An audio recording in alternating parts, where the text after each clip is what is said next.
Hi, I'm Ashley Marie and it's time for cake. This is an adorable Ninja Turtle cake I just finished. He has this cute little head popping out of a building, and then we have his manhole cover over here on the other side. So let's get started.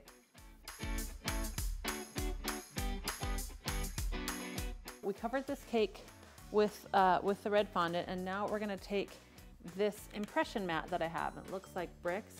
We're actually gonna rub it all over with 2 fondant formers. I'm gonna hold one on the back side so I can push against it, and I'm gonna hold one on this side.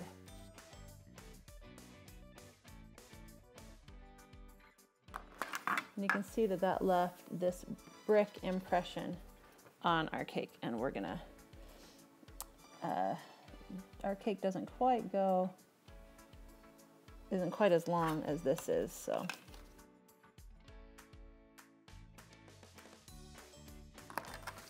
Now we're just gonna keep going all the way around the cake with that impression mat. Lining up where we ended off. Now some areas don't overlap quite as well, and so what I'm doing with those is kind of smoothing them just a little bit where it doesn't like match up quite right. Our cake has some great impressions on it. And now I'm gonna take this blush brush that I've never used for blush. This has only ever been used for cake decorating. You don't wanna cross-contaminate. And then some terracotta luster dust. I'm gonna open that up. Now these containers, because this stuff is expensive, these containers are really a pain to open. I kind of feel proud of myself every time I get one open. Now you want to make sure that you only do this in places where you're happy with how your texturing looks, because it will make it look stronger. It'll bring out that texture. So if you do it in a place where maybe you crossed the pattern over a couple times, it's going to make that show really strongly, and we don't want that. So, and you can keep going over and over and over again. It'll just get darker and darker and darker. So we are ready to get our cake all put together. We have our base board, we have our building, we're ready to put our head on, but before we do, we want to put this first hand on. Get it wet to attach it.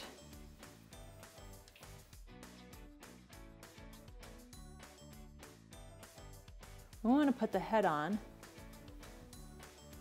but the hand's kind of in the way a little bit, so I'm gonna mark this a little bit.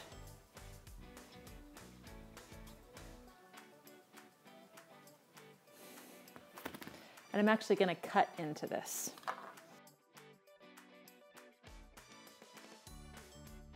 It's always better to have too much that you have to cut off than to have too little. So I'd always rather go overboard and then make up for it later.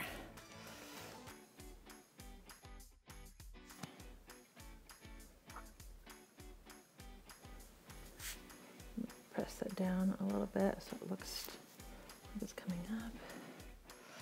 All right, and now we have our top hand that's going to be holding this. We want it to be coming off, but still show. All right, so I'm putting the dowel right where I'm going to want this connected, and we're actually going to put it through all the layers. So I just hit the cardboard, so you want to hammer that through gently. And then we want it to go all the way through the cake. I just felt it go into that bottom cardboard. There we go. So now everything's attached together. Now the one thing that I don't want it to do is to come up through this.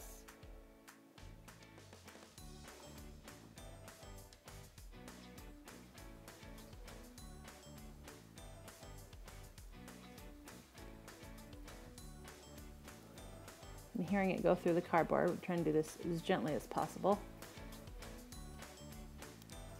All right, now we're going to do a little bit of repair where we squish this a little bit too much.